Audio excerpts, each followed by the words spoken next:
요즘 전 세계적으로 또 국가적으로 매우 혼란하고 그렇습니다. 끊임없이 말싸움하고 정치 싸움이죠. 정치, 또 말싸움, 자기 주장 하나도 일치된 거 없지 않습니까? 일치될 수도 없고 삶의 기준이 분명하지 않기 때문에 또 정치의 기준도 딱 정해져 있는 것이 아니기 때문에 우리 인간이 하나님 믿으면 간단한 문제인데 하나님이 다 법을 주셨고 어떻게 살라는 거 어떻게 하라는 거 다 주셨는데 무시해 버리다 보니까 사람마다 다 자기 생각이 있고 주장이 있다 보니까 이것이 맞다 저것이 맞다 똑같은 사건을 가지고도 해석이 달라지게 되는 것이고 그래서 어떤 정치 제도가 완벽한가? 완벽한 건 없습니다. 사람이 만든 것은. 다른 것과 비교해서 좀 낫다고 판단해서 그걸 취할 뿐이죠. 공산주의가 좋냐, 민주주의가 좋냐. 공산주의자들은 그거 좋으니까 그걸 선택하고 한 거잖아요. 민주주의는 그러면 더 낫는가? 허점만 있죠. 특히 그 중에서도 다수결의 원칙을 가지고 이제 표결할 때 숫자 많은 쪽이 이기는 거, 그것으로 하게 되면은 다수의 횡포가 나타날 때 그것을 해결을 못 하는 거죠. 왜 다수결로 그것이 많은 사람들이 지지하니까 그것이 옳은 거 아니냐. 그쪽으로 가야 된다. 많은 사람들이 틀린 생각을 가지고 있어가지고 그것을 통과시키면은 옳은 것이 무시되는, 될 수밖에 없는 이런 상황들이 오게 되는 거죠. 민주주의의 그 맹점 아니겠습니까? 그게. 말세가 되면은 사단이 발악을 하게 돼 있잖아요. 왜? 자기 때가 얼마 남지 않은 것을 알고 발악을 하게 돼 있는 겁니다. 안 그러겠습니까? 모든 사람들은 마찬가지입니다. 내가 지금 좀 있으면 굉장히 어려운 상황이 오게 된다. 그러면은 막 발광을 하고 발악을 하고 그러겠죠. 사람들 살아가면서 때가 되면 발악을 할 수밖에 없는 죄와 저주 가운데 다 빠져 있습니다. 나는 하나님도 필요 없고 죄 지은 것도 없고 암만 그런 소리 해봐야 진짜 양심 있잖아요. 사람은 양심이 있고 또 살아온 증거가 있고 결과가 있기 때문에 피해갈 수 없는 거잖아요. 설령 피해간다 할지라도 그 양심 있는데 행복할 수가 없죠. 우리는 세상 여러 가지 막 잡다한 소리, 틀린 거, 개중에는 옳은 말도 있겠지만 너무나 많은 이야기들을 들어가지고 하나님 말씀을 들을 때도 그런 종류의 말씀으로 취급을 하고 듣기 때문에 한 귀로 들었다가 한 귀로 흘러버리고 또 진짜 들어야 될 것은 안 듣고 안 들어야 될 것만 골라서 듣는 사람이 있어요. 골라서 듣기보다 그런 말만 들려지는 사람이 있어요. 어찌 그 말할 때 그 현장에 꼭 그 사람이 있어야만 되는가? 안 듣는 사람도 있는데 안 들어지는 사람도 있는데 또 들어지는 사람 좋은 것을 들으면 별로 괜찮은데 좋지 않는 것만 늘 듣고 다니는 사람. 그게 이제 영적인 상태 아니겠습니까? 오늘 이제 레위기를 우리가 공부하면서 과거에 우리 인간이 어떻게 죄인으로서 죄 문제 해결할 것인가 그 부분에 대해서 하나님께서 말씀하고 계시는데 오늘 제단불과 제사장이 이제 피를 바른 이유에 대해서 말씀을 드리도록 하겠습니다. 서론에서 시대의 사명입니다. 시대의 사명. 하나님은 구원받은 하나님의 자녀에게 모든 구원받은 자녀들은 과거부터 지금까지 과거는 과거대로 지금은 지금대로 중세시대는 중세시대대로 시대대로 그 시대가 있거든요. 시대 흐름이 있기 때문에 그 시대마다 하나님이 우리를 세우신 거 아닙니까? 은혜를 주시고 그렇기 때문에 반드시 구원받은 하나님의 자녀는 그 시대에 내가 생을 걸고 해야 될 사명이 있는 것입니다. 나에게는 사명이 없다고 한다면 우리는 중요한 것을 지금 찾지 못하고 있기 때문에 아무리 인간적으로 성공했다고 해도 그건 성공 아닙니다. 말짱 헛일이 되는 성공이죠. 차라리 안 한 것이 나을는지도 몰라요. 사명, 내가 생을 걸고 해야 될 가장 중요한 하나님께서 우리에게 주신 명령. 이거 안 하면 안 되잖아요. 명령인데, 하나님이 주신 명령인데. 그런데 명령이지만 영광스러운 사명이죠. 그렇죠. 이 세상을 살리는 사명이고, 거지가 준 것도 아니고, 여기 마피아 두목이 준 것도 아니고, 전능하신 하나님께서 우리에게 주신 사명이니까. 조폭 두목이 우리를 악한 일에 불어먹기 위해서 사명 준 것이 아니고, 전능하신 하나님이, 우리를 사랑하시고 축복하신 하나님이 가장 가치 있고 의미 있고 영원히 남게 되는 그 중요한 사명을 주셨는데, 내가 사명을 모르고 사명을 감당하지 않고 산다고 한다면 이것처럼 억울한 일이 어디 있겠습니까? 이것도 모르면서 나는 신앙생활한다. 그건 신앙생활이 아니죠. 하나님은 분명히 나에게 사명을 주셨고 사명을 깨달아야만 신앙생활이 되는 것인데, 이거 못 깨닫고 내가 열심히 양심적으로 바르게 살았다. 그 신앙생활 아닙니다. 종교생활이지. 그렇다면 오늘 첫째로 산업인, 다시 말해서 여러분들이 직업을 가졌거나 아니면 사업을 하거나 또 공무원이거나 직장 생활을 하거나 그런 분들, 교회 안에서는 중직자가 주로 이 산업인이라고 할 수 있는데, 이런 분들은 어떻게 내가 살아야만 하나님의 자녀로서 세계 복음화의 흐름 속에는 전도자로서의 사명을 감당할 수 있을까? 그것은 시공간 초월한 산업인이 돼야 된다는 거죠. 시공간을 초월한 산업인이 돼야 되는 거죠. 근본적으로. 다시 말해서 보호자의 축복, 하나님은 보호자의 축복을 주셨는데 이 지구상에서 최고의 축복이 보호자의 축복입니다. 이 축복을 하나님이 주셨기 때문에 이 축복을 실제로 누리는 산업인이 돼야 된다는 겁니다. 이 비밀을 못 누리면은 사명 자체를 감당할 수가 없는 거죠. 지금 교인들의 관심이 어디 있습니까? 교인들의 관심은 사람 소리에 있습니다. 사람 소리. 집에 가서도 또 실제로 그 직장에서 또 자주 만나는 사람, 또 훌륭하다는 사람 만나가지고 여러 말을 할 거 아닙니까? 그러면 그 말에 굉장히 민감하게 반응하고 그 말을 귀담아 듣고 그러죠. 근데 하나님의 말씀은 잘 안 들려오는데, 들었다가 금방 빠져나가는데, 그 사람의 말은 계속해서 마음에 맴돌고 귓전에 맴돌고 계속해서 생각나고, 사람들의 관심이 사람에게 늘, 물론 사람끼리 부딪히고 살아야 되니까, 인간 간의 관계 속에서 살아야 되니까 필요할 수도 있겠죠. 그런데 구조적으로 사람 소리에 굉장히 민감하고 이것을 가지고 내 인생을 살아가는, 이것이 오늘날 교회 안의 성도들의 현주소입니다. 그러면서 성공에 그렇게 관심이 많아요. 세상적인 성공. 누가 나를 알아주는 거 굉장히 거기에 민감하고, 알아주면 그렇게 기분이 좋은가 봐요. 물론 기분 나쁠 사람 한 사람도 없겠죠. 나를 인정해 주는데 싫어할 사람 한 사람도 없을 겁니다. 맞는 이야기입니다. 그런데 이렇게 살아오는 것이 옳은 줄 알고 이렇게 살아왔는데 살다 보니까 어떤 결과들이 생깁니까? 힘든 일이 계속해서 생깁니다. 나는 원치 않은데 늘 육신적인 그런 일밖에 못하고, 한다는 것이 육신적인 싸움만 하게 되고, 인간적으로 시기하고 미움이 생기고 갈등하고 시험 들고 이런 것들이 계속해서 생겨나는 거죠. 이것이 바로 교인들이 가지고 있는 관심사의 결과들이라고 할 수 있습니다. 시공간 초월하는 보호자의 축복을 누린 중직자나 산업인이라고 한다면 이런 데 걸려들 이유가 하나도 없지 않습니까?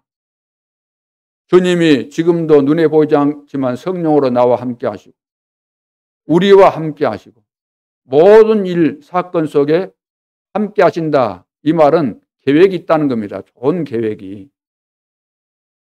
그렇다면 우리가 어떤 일을 만나도 주님을 바라보면서 영적으로 집중하게 되면은 틀림없이 우리 속에 어떤 상처가 있다 할지라도 어떤 질병이 있다 할지라도 치유될 수밖에 없는 거죠.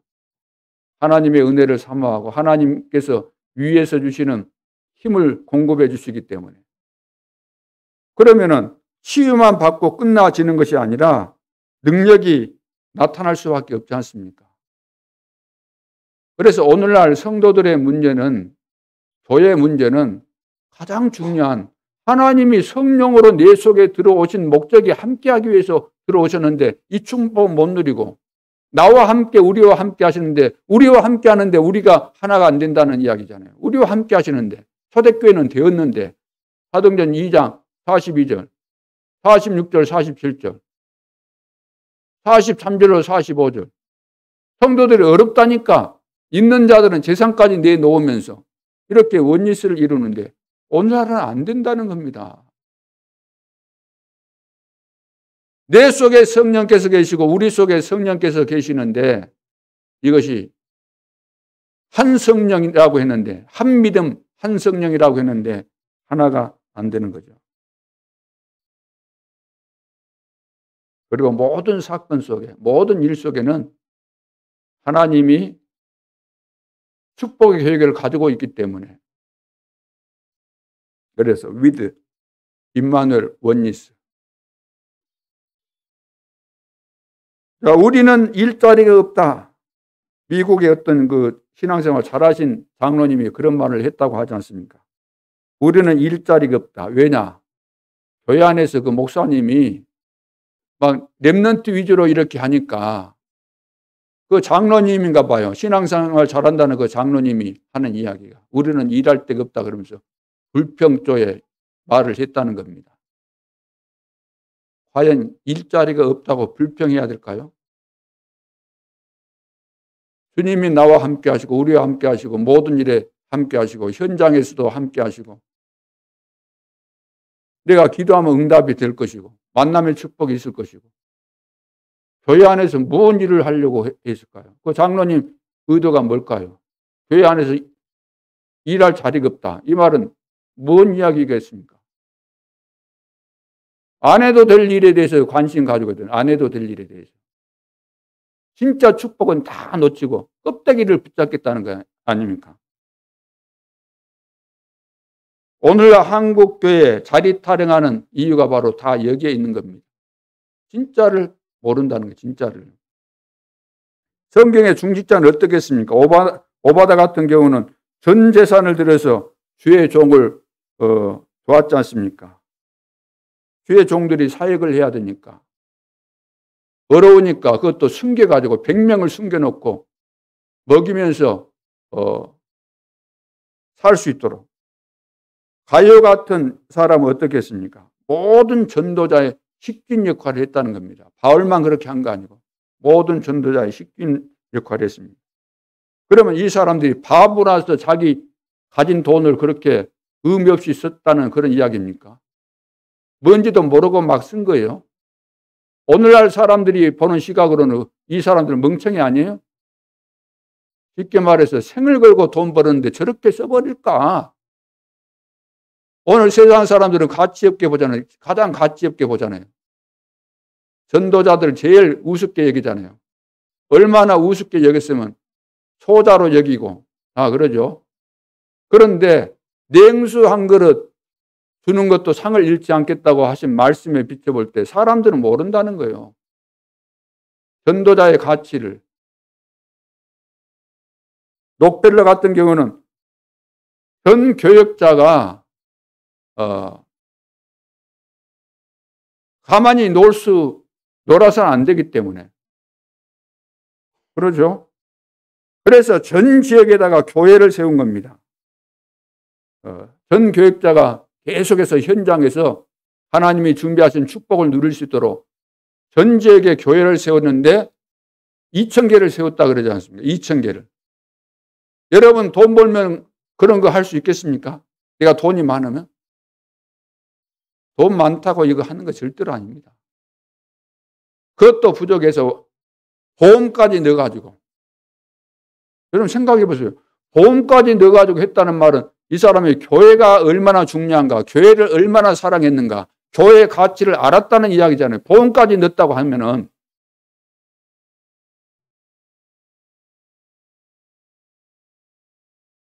그래서 우리는 교회 안에서 사람들이 나를 보고 있으니까 무슨 일을 해야 되겠다. 그런 의식, 그런 생각, 그 자체를 뿌리채 다 뽑아버려야 돼요. 그래서 뭐 행정이나 자리가 무슨 의미가 있겠습니까? 그런 거 정말 의미 있겠습니까? 진짜 행정도 하려고 하면은 교회를 위해서, 미래를 위해서 정말로 필요한 그런 부분들에 대해서 연구하고 그렇게 해서 해야 되거든요. 우리 교회도 해야 될 거 많이 있잖아요. 미래를 위해서. 제도적으로 해야 될 거, 그런 거 준비해야 될 거 많이 있지 않습니까? 우리는 그런 데는 관심 없잖아요. 그래서 시대의 사명, 시공간 초월하는 이 보좌의 축복을 누리는 가운데서 정말로 하나님께서 이런 축복을 주셨구나. 내가 생을 걸고 돈 벌어야 되는 이유. 그 이유는 세계 복음화 때문에. 자, 두 번째는 우리 렘넌트의 세상 보는 눈입니다. 왜 우리 렘넌트가 세상을 보는 눈이 열려야 될까요? 렘넌트 그러면은 물론 어린 아이들이 렘넌트지만 우리 모든 사람은 이 자리에 있는 모든 우리 성도들은 다 렘넌트입니다. 왜냐? 이 시대의 남은 자들이니까. 그럼 왜 우리가 세상 보는 눈을 열어야 되죠? 눈이 열려야 되죠? 목사님, 나 세상 목사님보다 더 잘 알아요. 아마 그런 분도 있을 겁니다. 속으로. 목사님은 무슨 세상 안다고 뭐 세상 보는 그런 이야기를 합니까? 그럴 수도 있겠죠. 렘넌트의 세상 보는 눈. 왜 우리가 세상을 알아야 되는가? 성경적으로 바르게 알아야 돼요. 세상 사람들이 가르쳐주는 틀린 지식을 가지고 알면 안 되고 하나님이 가르쳐주신 올바른 지식 가지고 봐야 되는 겁니다. 세상을 알아야 되는 이유는 세상을 살리기 위해서. 그래서 세 가지 나라가 있기 때문에 세 가지 나라를 알아야 되는데 첫째는 세상 나라죠. 사도행 1장 6절에서 7절. 이스라엘 나라가 이제 속국되었고 언제 우리나라가 해방됩니까? 뭐 이런 질문 하잖아요. 지금 우리가 살고 있는 세상입니다. 지금 여야가 막 치열하게 싸우고 있는 이것이 바로 지금 우리가 살고 있는 세상 현장입니다. 러시아가 지금 우크라이나에 공격해가지고 지금 하루 이틀도 아니고 두 달도 아마 넘었죠. 계속해서 하는데 지금 이제 발 빼지도 못하고 이러고 이런 막 여러 가지 상황이 있는가 봐요. 잘은 모르지만 이것이 세상 나라입니다. 어떻든 내가 살기 위해서 남을 죽여야 된다. 나라에서 뽑은 국회의원들이지만 나라가 문제가 아니고 나라는 그냥 나라를 이용하는 거죠. 우리 당이 살아야 된다. 내가 살아야 된다. 내가 잘못했으면 법적으로 이제 재판도 받아야 되고 벌도 받아야 되는데 이거 안 하려고 막 이상하게 법도 막 없애버리려고 하고 그런 것들이 지금 있잖아요. 이게 바로 세상이다. 이게 바로 세상 나라입니다. 그리고 사단의 나라가 있습니다. 눈에 안 보이는 사단의 나라. 성경에 계속 이 말씀이잖아요. 공중의 권세 잡은 자가 공중의 권세 잡은 자. 이 세상 신, 이 세상 임금, 온 천하를 꿰는 자. 요한계시록 12장 9절에 나오죠. 온 천하를 막 완전히 사로잡는. 그리고 세 번째는 하나님 나라가 있습니다. 하나님 나라. 눈에 보이지 않기 때문에 무슨 하나님의 나라가 있냐 이런 말들을 할 수 있습니다. 그런데 하나님의 나라는 영원한 우리가 가야 될 영원한 하나님의 나라가 있고 그리고 이곳에 임해야 될 하나님의 나라가 있습니다. 이 땅에. 우리 개인에게도 임해야 될 하나님의 나라가 있죠. 복음이 증거되는 곳곳마다 복음의 빛이 비춰지는 곳곳마다 하나님의 나라가 임하는 것이기 때문에 이 땅에 임하는 하나님의 나라. 우리가 앞으로 가야 될 영원한 하나님의 나라. 이 땅에 살면서 그 하나님의 나라 배경이 또 있잖아요. 배경이. 그래서 세 가지 나라를 알아야 되고, 두 번째는 세상 분별을 할 수 있어야 되죠. 세상 분별. 그러니까 세상을 분별하라 이 말은 판단하지 말고, 세상을 판단하지 말고 분별하라는 거죠. 우리가 현실을 봐야 됩니다. 현실. 그렇죠. 눈에 보이는 그 현실, 어떤 사건이 발생했으면 그 현실을 정확하게 보는 것이 중요해요. 예를 들어서 범죄 사건이 발생했을 때 초동 수사라고 하잖아요. 처음 와가지고 뭘 딱 봤는가. 그러니까 현실을 정확하게 봐야 돼요. 똑같은 사건 가지고도. 그런데 그 보여지는 현실만 가지고 다가 아니죠. 그 속에 숨겨진 사실을 봐야 되고, 더 나아가서 진실을 봐야 되고, 더 나아가서 영적인 사실을 봐야 됩니다. 이때 이것이 보여지면은 이것이 하나님의 뜻이구나, 이렇게 돼야 되는 거죠. 오늘날 이렇게 봐야만 정확한 사건을 보는 눈이 열려지게 되는 것이고, 올바른 판단력이 나오게 되고 올바르게 분별할 수 있게 되는데, 이것이 안 되다 보니까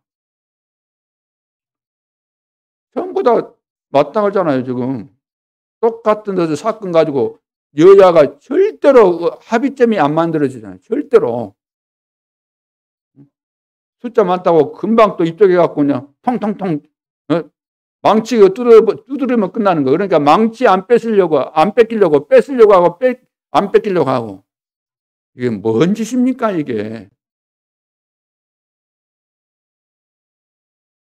세상을 우리는 분별해야 됩니다. 이런 세상이구나. 왜 이렇게 혼란할까요? 눈에 보이지 않는 사단이 이 세상을 주장하고 있기 때문에. 이 세상 신, 이 세상 임금이 배후에서 역사하기 때문에 사단이 들어가면 그러거든요. 언제 김정은이가 미사일 터뜨릴 줄 모르잖아요.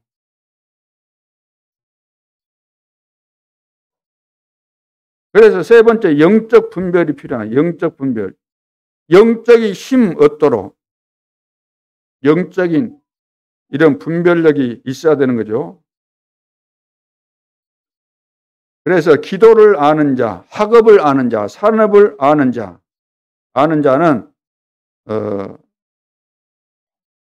영적인 힘을 얻어서 승리하게 되는 거죠. 우리 학생들이 학업에 승리하려면 사실 영적인 힘이 있어야 됩니다. 산업인이 내가 산업 현장에서 성공해야 되겠다. 영적인 힘이 있어야 됩니다. 힘 없으면 한계가 옵니다. 절대로 성공 못하는 거죠. 했다가도 실패할 수밖에 없으니까.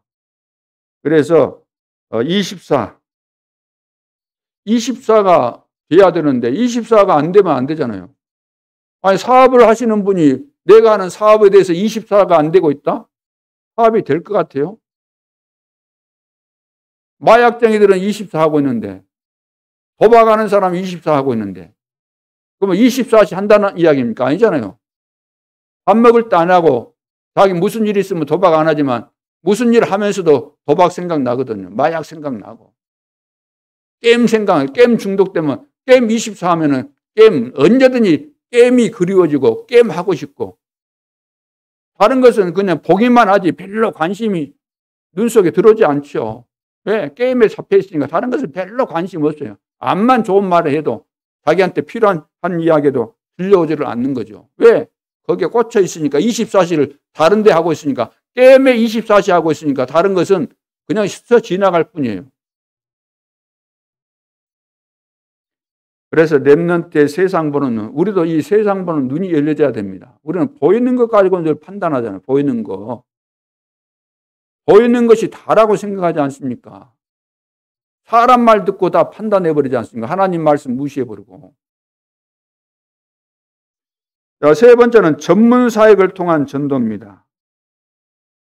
지금 교회가 100% 빼앗겨버렸어요. 뭘 빼앗겼는가? 현장 다 빼앗겼잖아요. 누구한테? 귀신 들려가지고 역사하고 있는 이 3단체에게 다 뺏겨버렸어요. 문화 같은 거 다 뺏겼잖아요. 경제 이런 거 다.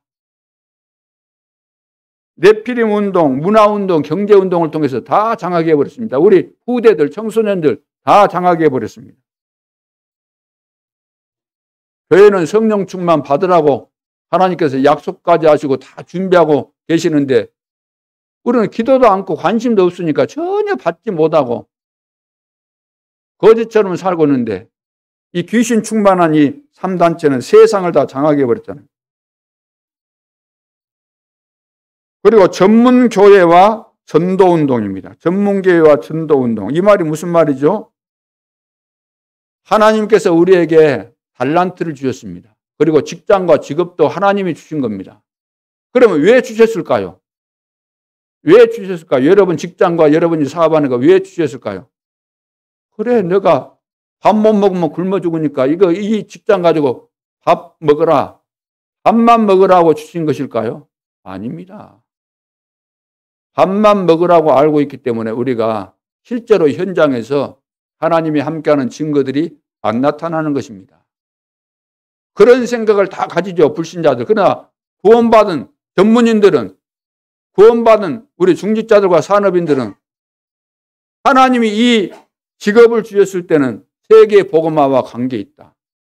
그렇다면 전도 선교와 관계 있다. 그러면 이것을 가지고 전도 선교에 사용하는 거 너무나 당연한 것이구나. 그래 다비다는 뭘 했습니까? 겉옷 속옷 만드는 그 기술이 있으니까 이거 만들어서 과부들 주기도 하고 입혀주고 그래 하니까 인정받게 되잖아요. 관심 받게 되잖아요. 다 와서 도움 받기 원하니까 도움 주면서 복음으로 답을 주니까 다 복음 받고 좋아하고.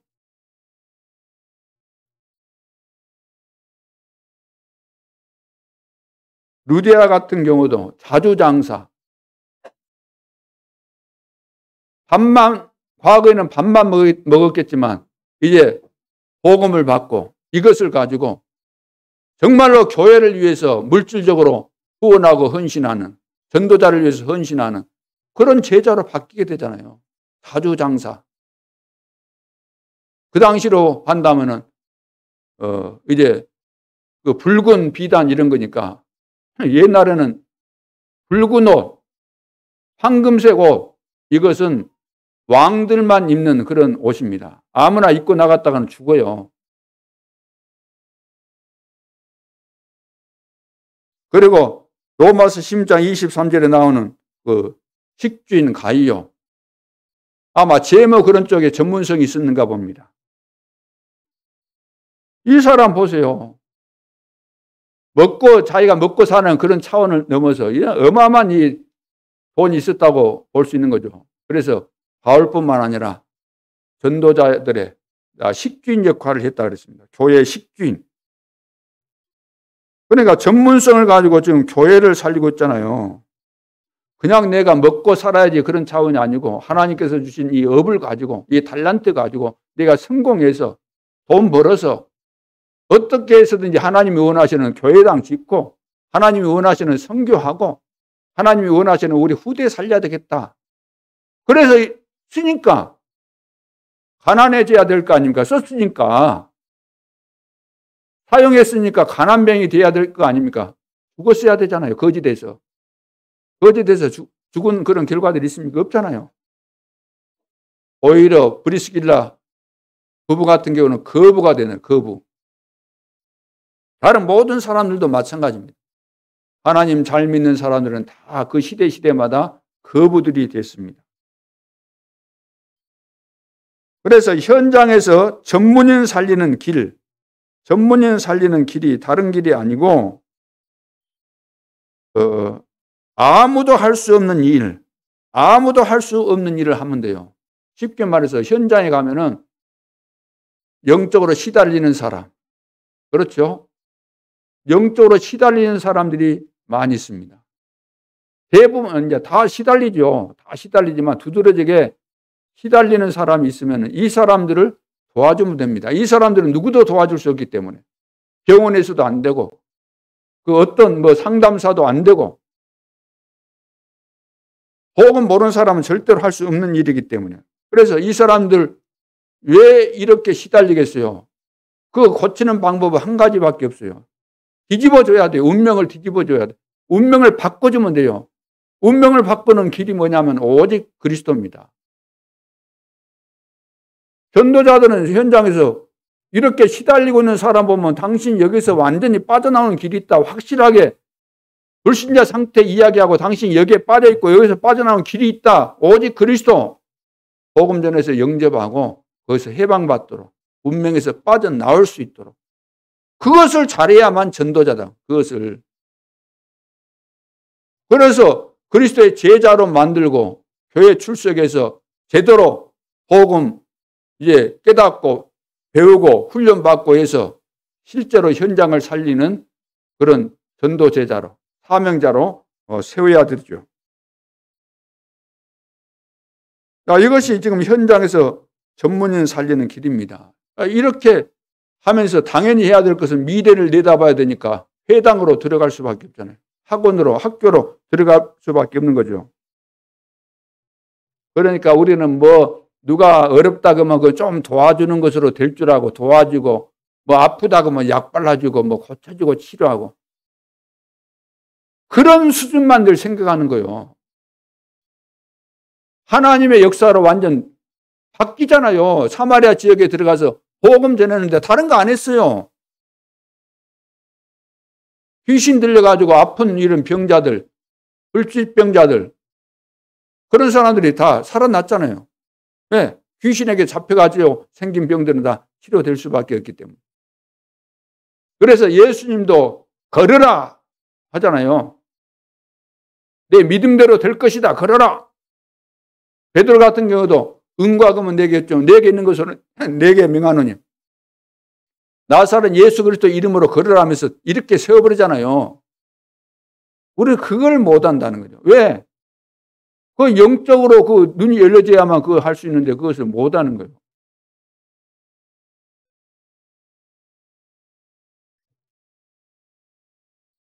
자, 실제로 우리는 열매 맺는 전도를 해야 되겠습니다. 그래서 여러분들이 살고 있는 지역은 하나님이 여러분들에게 맡기셨기 때문에 그 지역 안에는 제자들이 있거든요. 그러면 70지역, 내가 있는 현장에 꼭 70명이 아니라 할지라도 그래 내가 사는 지역에 한 명 제자가 없겠는가?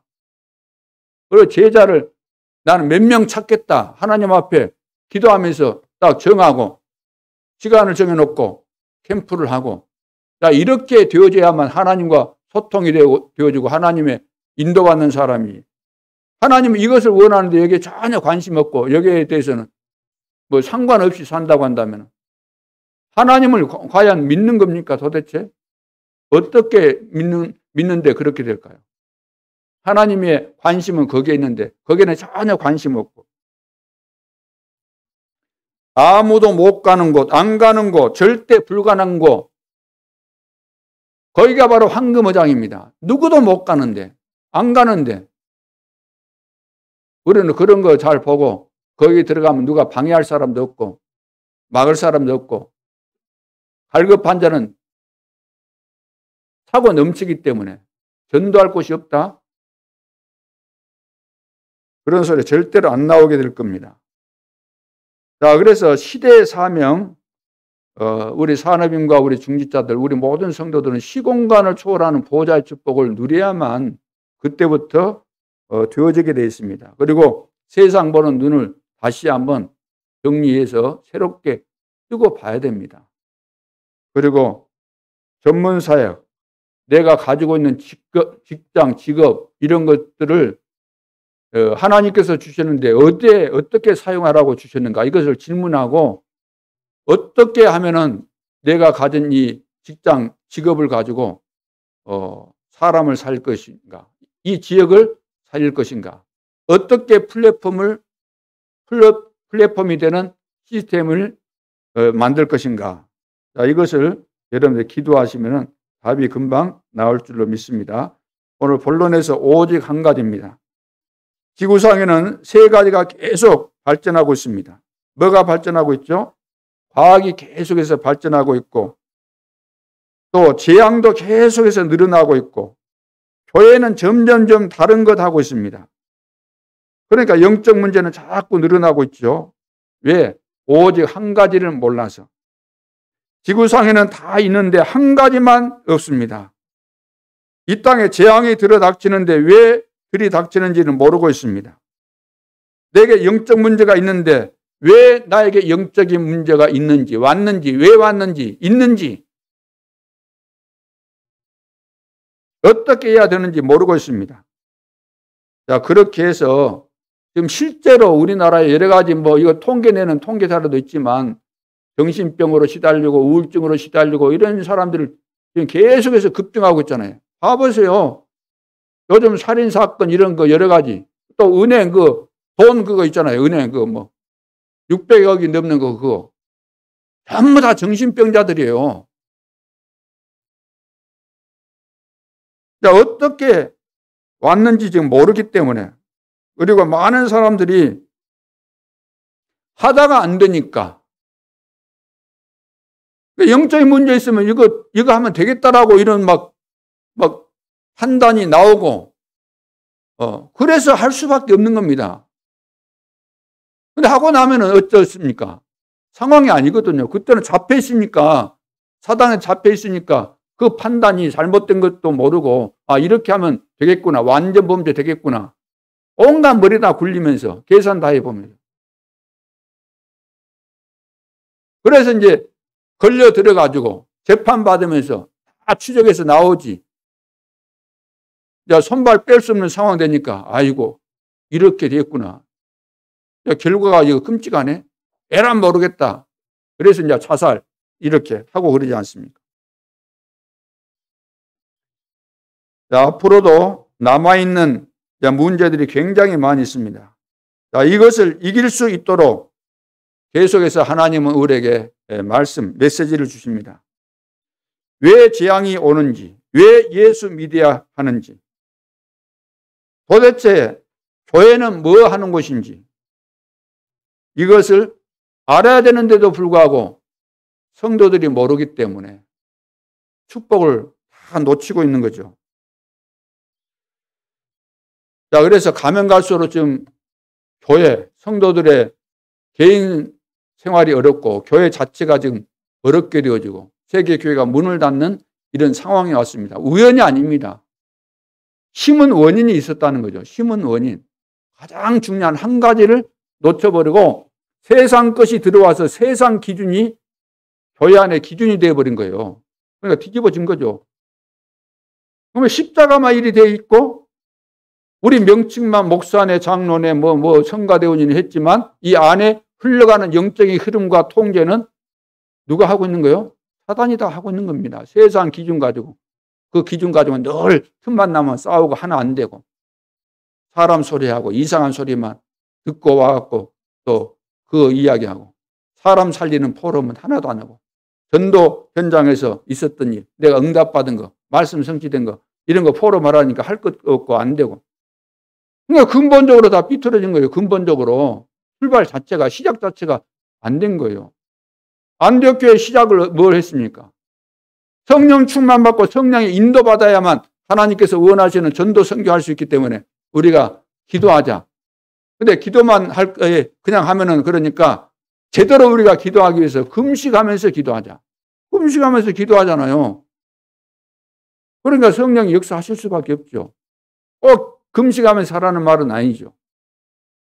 오늘 우리는 마음을 담고 기도해야 되는 것이 당연한 것인데 내가 결단 내리고 좀 기도해야 되는데 다니엘처럼 조수의 의인이 찍힌 줄 알고도 하루에 3번씩 과거에 했던 그대로 기도하는 이런 삶에 기도하는 전도자의 삶이 있어야 되는데 근본적으로 이것을 다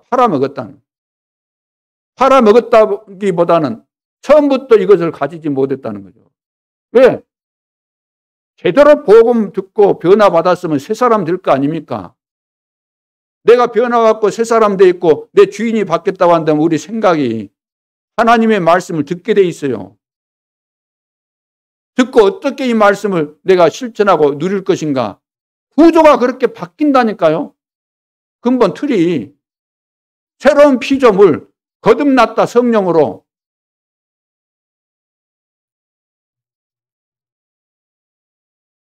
그래서 첫째, 성막 중심으로 살아라. 성막 중심으로 살아라. 이 말은 예배 중심으로 살아라. 그 말씀입니다. 예배 중심으로. 구원받는 하나님의 자녀는 예배 중심으로 안 살면은 절대로 안 됩니다. 하나님이 다 아셔요.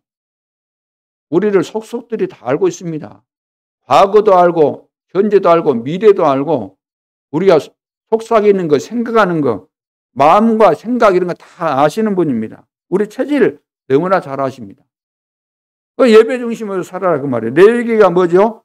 예배 드리는 기록 아닙니까? 제사 드리는 기록입니다. 그래서 하나님께서 여러분들에게 성막 중심으로 살아라, 예배 중심으로 살아라, 이 말을 오늘 본문에서 말씀하고 있는 것입니다. 우리 인간에게는 7번의 중요한 시간표가 있죠. 내 인생 전체를 가지고 하나님의 축복을 받으라는 말입니다. 다시 말해서 성장하는 그 과도기적인 거 있잖아요. 과정. 예를 들어서 우리가 결혼을 할 거 아닙니까? 결혼을. 남자와 여자가 결혼을 할 때 그냥 결혼하지 말고 언약을 가진 남자와 언약을 가진 여자가 결혼해야 된다. 레위 남자와 레위 여자가 장가 들었듯이. 그렇죠. 그 기준입니다. 언약을 가지고. 그래서 결혼하면 이제 아기가 태어나잖아요. 그러면 태영아, 태 속에 생기거나 이제 곧 태어나고 그러죠. 그럴 때는 부부가 뱃속에 있을 때 호름을 해야 돼요. 아이를 위해서 기도하고 어떤 아이가 되기를 원하는 하나님께서 이것도 질문하고 이런 것이 있어야 되는 거 아닙니까? 왜냐하면 태 속에 지금 연결되어 있고 다 알아먹으니까 이거 영적으로 전달되는 것이니까 일평생 관계되는 것이니까. 그래서 이제 태어나서 유치부가 됐다 그러면 이제 첫 인생 시작 아닙니까?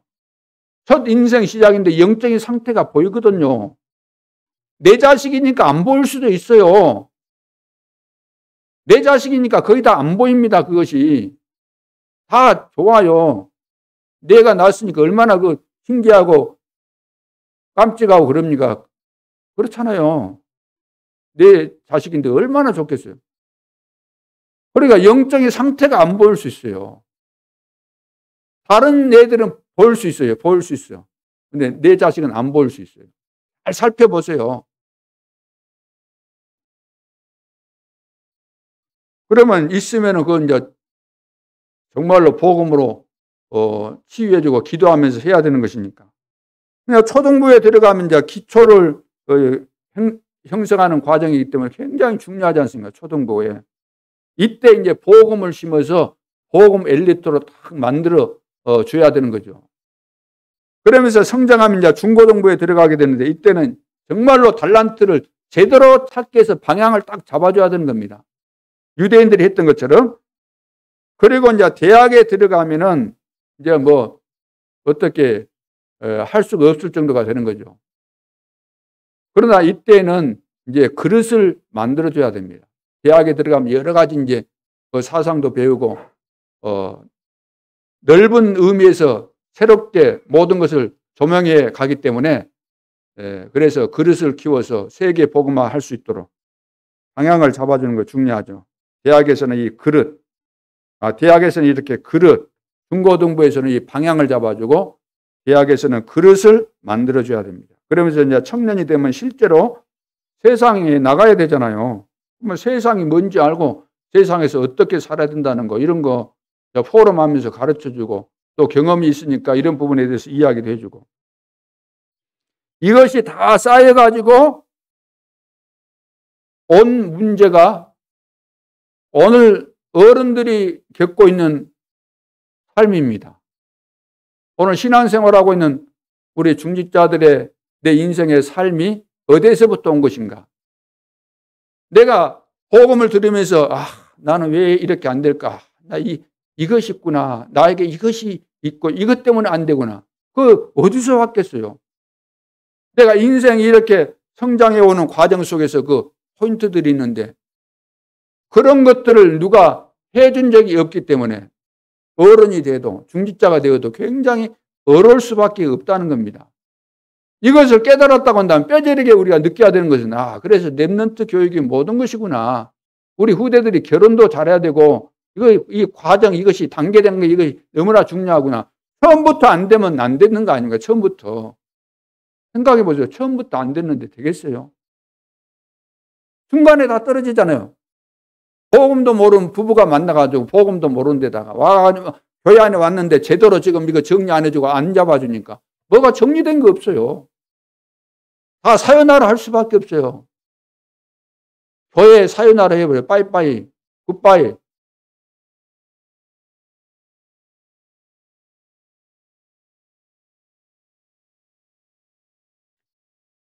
자, 그래서 성막 중심으로 모든 영적 문제에 우리는 승리해야 됩니다. 예배의 중요성을 어릴 때부터 알게 해주고 예배를 통해서 은혜를 받게 해주고 하나님의 음성을 듣게 해주고 그래서 가문의 모든 저주 바뀔 수 있는 길은 하나밖에 없잖아요. 바뀔 수 있는 길은 오늘 본문에 나와 있습니다. 계속 레위기에서 이야기합니다. 가문의 저주에서 바뀔 수 있는 길, 우리가 여기서 빠져나올 수 있는 길, 피밖에 없어요. 피 언약. 오직 그리스도 언약 붙잡아 버리면은 오늘 모든 문제는 해결돼 버립니다. 진짜 내가 그리스도밖에 없구나. 오직 그리스도. 이렇게 깨달아지면서 진짜 그리스도를 나의 구주로 믿고 나는 일평생 이 그리스도를 위해서 살아야 되겠다. 이런 결론 나오게 되면은 흑암이 딱 무너지게 돼 있는 겁니다. 그래서 이제 염려 불신앙 할 것도 없어요. 나가나 마라 그럴 것도 없어요. 그리스도로 딱 담나면 그 자체가 의미가 없는 거거든요. 염려할 이유가 하나도 없어요. 불신앙할 이유가. 내가 복음으로 그리스도로 완전한 답이 안 나왔기 때문에 틈틈이 날마다 매 순간마다 상황되면 나올 수밖에 없는 것이 염려, 불신앙, 불평이지. 내가 복음으로 다 답이 나왔으면 무슨 그것이 오기나 하겠습니까? 두 번째, 제단뿔에 피를 발라라 그래요. 제단뿔에다가 오늘 본문에 나오죠. 이 말은 교회는 피언약 중심이 돼야 된다. 교회는 피언약 중심, 그리스도 중심이 돼야 된다. 그 말씀입니다. 교회가 복음을 똑바로 이해하고 전해야 된다는 말씀입니다. 세계교회 문제가 여기에서 온 겁니다. 그래서 이 제단뿔은 누구든지 잡으면 뭐라 그랬어요? 누구든지 잡으면 산다는 누구든지. 이제 언제든지 누구든지 그리스도 앞으로 돌아오면은 그리스도를 믿으면은 다 살게 되어 있습니다. 구원받게 되어 있습니다. 사망에서 생명으로 옮겨지게 되어 있습니다. 마귀 자녀에서 하나님의 자녀로 신분이 바뀌어지게 되어 있습니다. 지옥 백성이 천국 백성이 되는 겁니다. 천국 시민권을 얻어버리는 겁니다. 예수 그리스도를 믿는 순간에 내 인생이 바뀌는 거예요. 영원히 완전하게.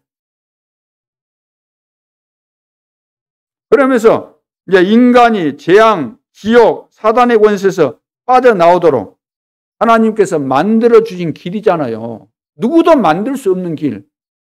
누구도 만들 수 없는 길. 이 세상에는 오직 한 길. 하나님이 만들어 주신 그 길.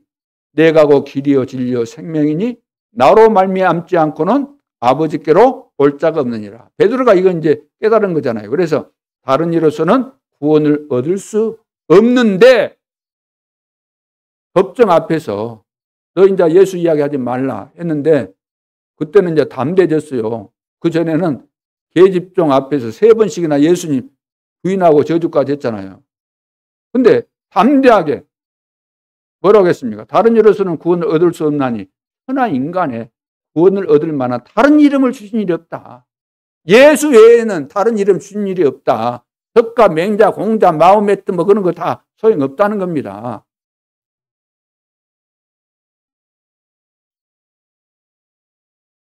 그래서 이 피를 교회가 발라야 된다. 이 그리스도, 오직 그리스도. 그렇지 않습니까? 어떤 사람도 그리스도의 비밀을 알면은 인생이 바뀌는 겁니다. 생각이 바뀌고 근본이 바뀌고 사람이 인생 전체가 바뀌는 거예요. 하나님 손으로 들어가는 거예요. 하나님 축복 속으로 바뀌는 순간에. 안 바뀌면 아무리 평생을 신앙생활 열심히 해도 그것은 종교 생활이에요. 미안하지만 구원 못 받아요. 교회 안에 구원 못 받은 사람이 있습니까? 있죠. 왜 없겠습니까? 세 번째, 제사장의 몸에다가 피를 발라라 그래요. 제사장의 몸에다가. 그래서 주의 종은 복음 중심이어야 된다.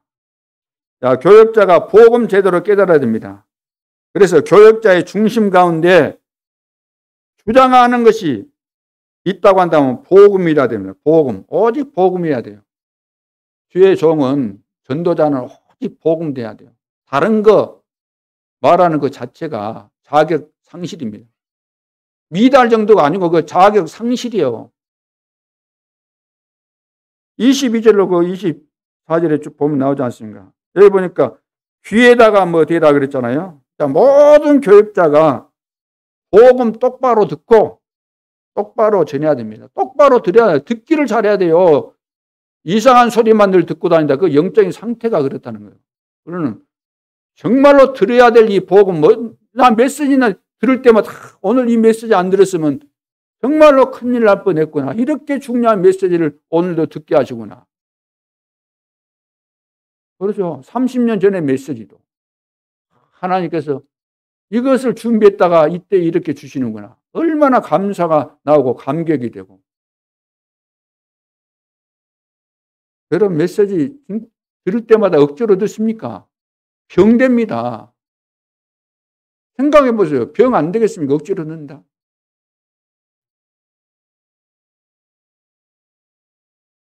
자, 엄지손가락에 바르라. 엄지손가락에. 자, 주의 종들이 제일로 중요하게 섬겨야 될 것이 무엇이라고 생각하십니까? 제일 중요하게 여길 거. 예? 엄지손가락에 할 때. 사람들 왜 그래요? 누가 사람 보고 막 이러잖아요. 전부 다 사람 보고 이거 하지. 오직 그리스도. 응? 오직 복음. 이거 하면서 얼마나 합니까? 여러분들이 오직 그리스도 하면서. 엄지손가락을 어디에다가 늘 써먹어요? 예?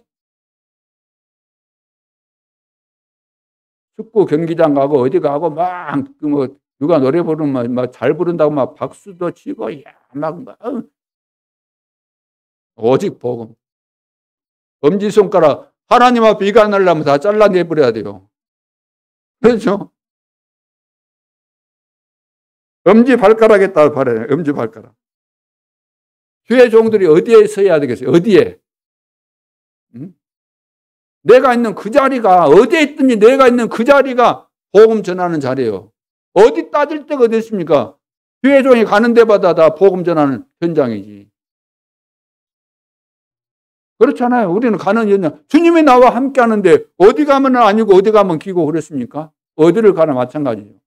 순례자는 다 통과해야 돼요. 어디든지 통과해야 되지 않습니까? 나그네, 순례자. 하다가 뿔밭으로도 들어갈 수 있고 사막으로도 갈 수 있고 좋은 도로로 갈 수도 있고 이상한 거지 만날 수도 있고 음식점에 갈 수도 있고 다 가는 거 아닙니까? 순례자. 전도자가 못 갈 데가 어디 있겠어요. 중요한 것은 어디에 있든지 내 발가락이 머무는 어떤 그 마라톤 선수인가 그 사람이 그 유튜브에다가 내놨는데 뭘 봤냐면 걸을 때 엄지발가락에다가 의식을 두고 이리 걸으면은 안 피곤해도 힘이 생긴대요. 엄지발가락. 그런가 해서, 나도 한번 이리 그 느낌으로 해보니까 그런 것 같기도 해요. 엄지발가락.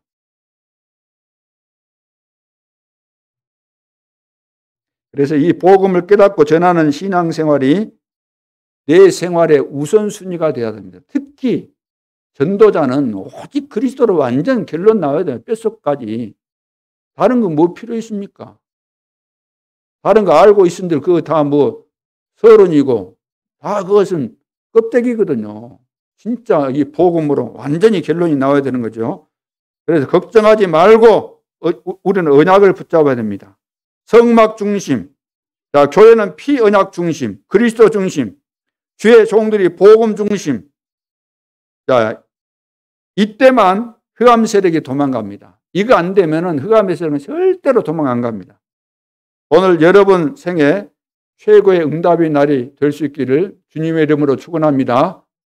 결론은 이제 간단합니다. 전환점. 전환점이 있어야 됩니다. 운명을 바꾸는 전환점. 첫째는 준비. 뭐 어떻게 해야만 전환점이 올 수 있을까? 준비. 각인전쟁을 해요. 각인전쟁. 이게 각인전쟁이 뭐냐면은, 사람은 나의 인격이, 지금 나의 인격이 언제 이렇게 형성이 됐는가? 어릴 때부터 오면서 각인된 것에 의해서 이렇게 인격이 형성되는 거거든요. 어릴 때부터. 그러면은 여러분들이 살아오시면서 무엇이 각인이 많이 됐겠습니까? 세상 사람들 말 듣고 또 가정에서 배우고 이런 거 학교 가서 배우고 이것은 아무리 잘 배웠어도 세상적으로 성공했어도 망할 것으로 각인된 거예요. 우리에게는 복음이 각인돼야 돼요. 그러니까 어릴 때 복음을 전하는 교사가 그래서 중요하다는 겁니다.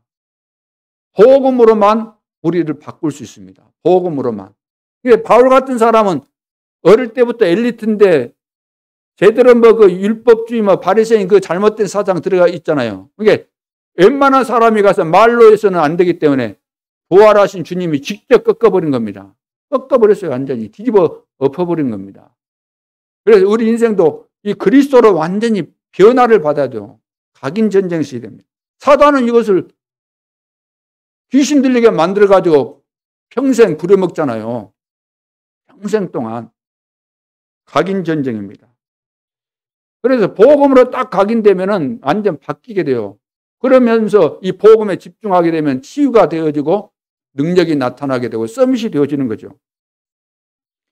그래서 증인이 되는 겁니다. 임마누엘의 축복을 누리는 증인. 그렇지 않습니까? 증인이 뭐겠어요? 주님이 나와 함께 하니까 나와 함께 하시는 그 임마누엘의 이런 축복을 내가 누리면서 이것을 전하는 증인인 거죠. 이것으로 우리는 말씀 운동을 하라는 겁니다. 다른 것으로 하는 거 아닙니다. 이 비밀 없으면은 여러분들이 교회 가지고 가지고 가서 가르치고 아무 소용 없어요. 아무리 성경 찾아갖고 읽고 해도 소용 없어요. 내 소개가 있어야 되는데 내 소개가. 내 속에는 그리스도를 말하는데 그건 성경을 이해시키고 가르치기 위해서 사용하는 거죠. 자, 현장에서 이 전도하는 자가 지금 없는 겁니다. 전도하는 자가. 우리는 당연 필요한 절대의 이 전도자들이 되어야 되겠습니다. 그리고 이제 무엇을 우리가 각인시킬 것인가? 복음을 각인시키는 것인데 더 세밀하게 말한다면 7가지 여정을 각인시키라는 거예요. 7가지 여정이 핵심이니까 성경 전체에 있어서 핵심이니까 이것을 각인시켜라. 10가지는 여러분들이 찾아보시면 다 이해될 겁니다. 두 번째는 전환점이 오려면 도전이 돼야 돼요. 도전. 자, 문제, 갈등, 위기 왔을 때 이러면 어떻습니까? 질문합니까? 문제, 위기, 갈등 오면 질문합니까? 하나님 앞에. 하나님, 도대체 왜 이런 문제, 왜 이런 위기, 이 어려움이 왔습니까? 질문합니까? 안 합니까? 질문해 보세요. 다른 생각 말고 그냥 하나님 앞에 양심적으로 질문해야지 답이 나와요. 하나님이. 내가 어떤 선입견을 가지고 나에게 이론적으로 그것을 결론을 내리기 위해서 그 관점으로만 이렇게 생각을 하지 말고 하나님 앞에서 솔직하게 생각해 보세요. 그러면 딱 하나님이 답을 줍니다. 하나님의 계획이 딱 나오게 되어요. 하나님이 계획을 주시죠. 렘넌트 7명이 우리와 비교될 수 없을 정도로 어려운 상황에 있었지만 그때마다 어려울 때마다 전환점이 된 거예요. 전환점이. 그렇죠. 전환점이 돼가지고 오히려 전화위복이 되는 그런 역사. 전부 다 렘넌트의 삶의 역사가 그런 역사입니다. 그래서 판단하지 말고 분별해라. 하나님의 뜻이 무엇인지 이 세대를 본받지 말고 하나님의 선하시고 기뻐하시고 온전하신 뜻이 무엇인가, 뜻, 하나님의 계획이 무엇인지 분별하라 그랬잖아요. 그리고 모든 것은 미래를 준비하라는 겁니다. 모든 문제, 어려움 이런 것은 미래를 준비하라는 사인이에요. 그렇죠? 그래서 여러분들이 하나님 앞에서 딱 결론을 내리는 거 중요해요. 나는 앞으로 가요처럼 전도자의 식준 돼야 되겠다. 아니면 오바다처럼 돼야 되겠다. 뭔가 모델을 딱 찾아서 나는 이렇게 내 인생을 살아야 되겠다. 이렇게 결론 딱 내리면은 그때부터 하나님께서 다 주십니다. 모든 것이 다 따라오게 돼 있는 거죠. 세 번째는 집중입니다. 이 집중이라는 것은 영적 집중을 말하죠. 24시가 되어져야 되는 거죠. 24시가. 영적 집중이라는 것은 24시가 돼야만 영적 집중이 되는 겁니다. 영적 집중 자체가 24입니다. 그래서 인생을 건 인생 여정의 기도 여행이 24시, 여러분들의 삶 속에서 직장 생활하면서 식사하면서도 운동하면서도 자면서도 24시 주님이 나와 함께 하시니까 틈틈이 또 질문도 하고 또 하나님의 뜻도 이렇게 발견하고 그렇게 하는 거죠. 그래서 1만 시간의 법칙, 1만 시간, 어떤 한 일에 대해서 계속해서 1만 번 한다. 한 동작이나 한 가지, 거기에 대해서 1만 시간 투자하면 안 될 것이 없어요. 이거는 옛날부터 이것은 다 증명된 그런 내용들이기 때문에. 그리고 성경에 보면 40년, 또 40일, 40년 동안 광야 가잖아요. 광야 40년. 왜 40년이겠어요? 하나님께서 40년 딱 했거든요. 다 이유가 있는 겁니다. 40일. 감람산에서 40일. 마가다락방에서 10일. 다 의미가 있어요. 집중하라는 거예요. 집중. 그러니까 이것이 되니까 24시가 되고 25, 영원, 시공간을 초월해서 역사하시는 하나님의 응답과 증거들이 나타날 수밖에 없죠. 자, 이것을 모르면은 기도를 모르는 겁니다. 그래서 진짜 우리가 이제 마스크도 벗었고 모르겠어요. 언제쯤 되면 실내에서도 벗을는지 모르지만 다 벗게 될 것이니까. 오늘 우리가 얼마나 썼죠? 한 3년 쓴 겁니까? 아침에 마스크를 벗고 나오는데 어떤 학생이 지나가는데 마스크를 한쪽만 걸고 달랑달랑 하면서 이리 핸드폰 가지고 이리 보고 있더라고요. 다 벗어 던져도 우리는 상관없는데 이제 그것도 인도받으면서 그래 하고 어떻든 우리가 기도의 비밀을 한다면 마스크를 썼든 안 썼든 상관없잖아요. 그렇죠? 또 코로나 때문에 너무나 장기간 쉬신 분들이 이제 또 교회에 나오려고 그러면 힘들 수도 있겠지만 한 번 딱 나오면 다 되는 것이니까 주변에 이제 또 여러분들이 권면해서 다음 주부터는 더 큰 하나님의 역사와 증거들이 일어나는 우리의 예배가 될 수 있도록 했으면 좋겠습니다. 기도드리겠습니다. 하나님 은혜를 감사합니다. 항상 예배 중심, 그리스도 중심, 이 복음 중심으로 우리 인생을 새롭게 편집하고 또 설계하고 디자인해 갈 수 있도록 축복하여 주옵소서. 하나님은 그리스도 안에서 이미 과거, 현재, 미래, 영원한 세계를 계획하셨고 이 계획을 이루어 가시는 가운데 언약의 흐름과 여정 속에 우리를 있게 하시고 남은 자로 순례자로 정복자로 세우셨으므로 언약을 굳게 붙잡고 언약의 깃발을 높이 들고 만천하가 볼 수 있는 시스템을 만들고 플랫폼을 만들고 안테나 역할을 하고 파수망대 역할을 감당할 수 있도록 역사해 주옵소서. 지금도 살아계신 주 예수 그리스도 이름으로 기도하옵나이다. 아멘.